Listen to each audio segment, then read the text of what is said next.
परक्यांनाही आपलंसं करतील असं गोड शब्द असतात. शब्दांनाही कोडं पडावं अशी गोड माणसं असतात. किती मोठं भाग्य असतं जेव्हा ते आपली असतात. आणि रसिकानो, तुम्ही आपले आहात, या परिवारातील आहात. आजही मी तुमच्यासाठी खूप सुंदर असं सुविचार घेऊन आलोय. जेव्हा काही माणसांना तुमच्यातलं चांगलं सहन होत नाही, तेव्हा ते इतरांना तुमच्यातलं वाईट सांगायला सुरुवात करत असतात. जे हक्काचे आहे ते झगडून देखील मिळवावे, पण ज्यावर हक्कच नाही ते मिळालं तरी स्वीकारू नये. जात हा अपघात आहे, त्याबद्दल गर्व कधीच करू नका. कारण काळ आणि वेळ आल्यावर जातीचं नाही तर माणुसकीचं रक्त कामाला येतं. ज्ञानानंतर जर अहंकार जन्म घेत असेल तर ज्ञान विष आहे, परंतु ज्ञानानंतर जर नम्रता जन्म घेत असेल तर ज्ञान अमृत आहे. वाढत्या वयापेक्षा वाढत्या अपेक्षा माणसाला जास्त थकवतात. सुख आपल्या हातात नाही, परंतु सुखानं जगणं हे नक्की आपल्या हातात आहे.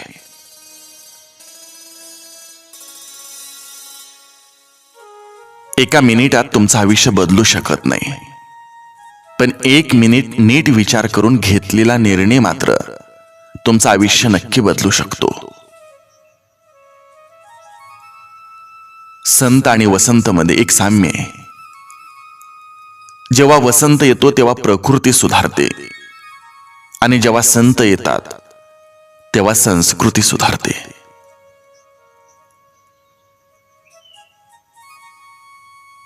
ज्या व्यक्तीमध्ये विचार करून निर्णय घेण्याची क्षमता असते तो आयुष्यात नेहमी यशस्वी होतो. हिमतीने हारा, पण हिम्मत हारू नका. प्रत्येक जण हिरा बनवूनच जन्माला घातला जातो, पण चमकतो तोच जो घणाचं घाव सोसण्याची हिम्मत ठेवतो.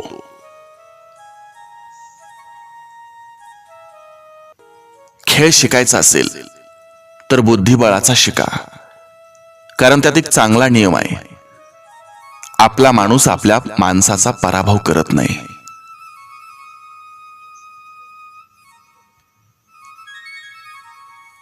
संयम ठेवा आणि कधीच हार मानू नका. मोठ्या गोष्टी घडायला वेळ लागतोच.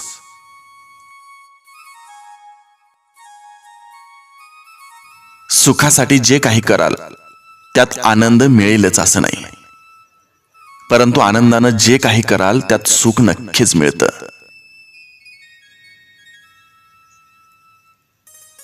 आयुष्य आपल्या सामर्थ्यावर जगायला हवं. दुसऱ्याच्या खांद्यावर तर केवळ अंत्ययात्राच निघते. सुखाचे दिवस आपल्याकडे चालत येतील म्हणून वाट पाहत बसलात तर आयुष्यभर वाट पाहावी लागेल. पण आपण सुखी आहोत हे ठरवलं तर आयुष्यभर आपण सुखी राहू. मिठाच्या बरणीला कधीच मुंग्या लागत नाहीत, पण साखरेचा एक कण जरी असला तरी मुंग्या लागतात. माणसाचंही तसंच आहे. गोडवा जिभेवर असेल तर सारेच धावून येतील, पण मिठासारखा खारटपणा असेल तर कोणीच येणार नाही. ज्याची वाणी गोड त्याचं आयुष्य गोड असतं. जगणं खूप सुंदर आहे, त्यावर हिरमसू नका. एक फूल उमललं नाही म्हणून रोपाला तोडवू नका. सगळं मनासारखं होतं असं नाही, पण मनासारखं झालेलं विसरू नका. सुटतो काही जणांचा हात न कळत, पण धरलेले हात सोडू नका.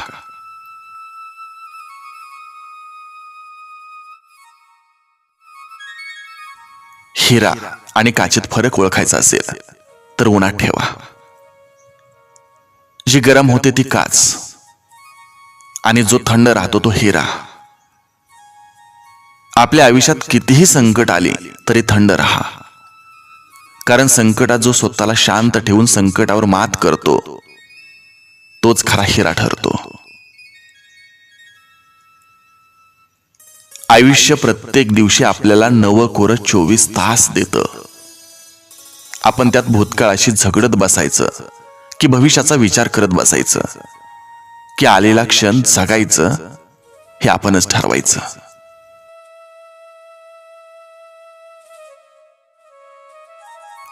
आपली चांगली वेळ जगाला सांगते की आपण काय आहोत, परंतु आपली वाईट वेळ आपल्याला सांगते की जग काय आहे. छोटंच आयुष्य आहे, ते त्या लोकांसोबत घालवा जे तुमच्या अस्तित्वाची किंमत जाणतात. आयुष्य आनंदी ठेवायचं असेल तर स्वाद आणि वाद या दोन्हीचा त्याग केला पाहिजे. स्वाद सोडला तर शरीराला फायदा आणि वाद सोडला तर नात्याला फायदा.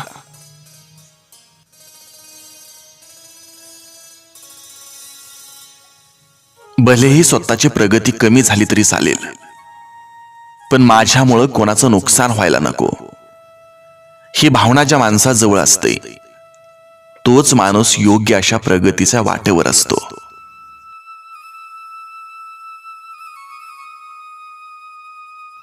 आयुष्यात झालेल्या चुकामुळे जर आपण प्रयत्न करणं थांबवलं तर ते मात्र चुकीचं आहे. त्या चुकातून शिकणं आणि पुढे जाणं म्हणजे आयुष्य आहे.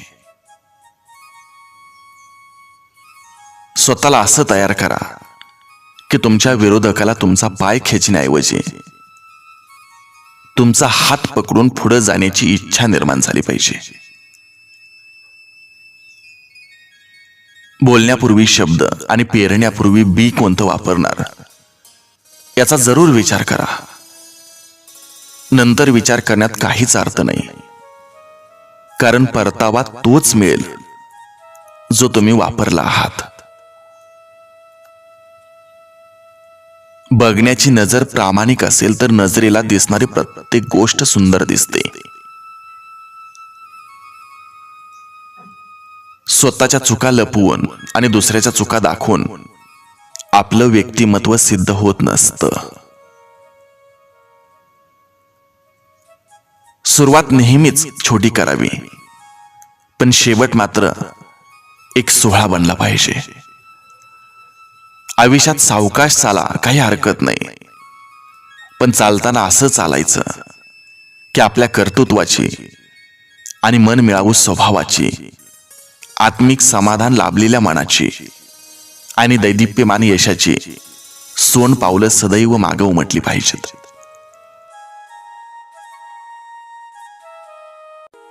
मंडप कितीही भव्य असला तरी झालर घातल्याशिवाय त्याचं सौंदर्य खुलून दिसत नाही. त्याचप्रमाणे तुम्ही जीवनात कितीही मोठेपण मिळवलं तरी माणुसकीची जोड असल्याशिवाय जीवन कृतार्थ होत नाही. रसिकानो, मी असंच आपल्यासाठी सुंदर सुविचार घेऊन येतोय. तत्पूर्वी एक विनंती तुम्हाला करतोय. जर आपण हा YouTube चॅनल सबस्क्राईब केला नसेल तर प्लीज सबस्क्राईब करा आणि असंच सुंदर सुंदर विचार ऐकत चला. भेटूया एका सुंदर विचारासह. तोपर्यंत जय हिंद, वंदे मातरम.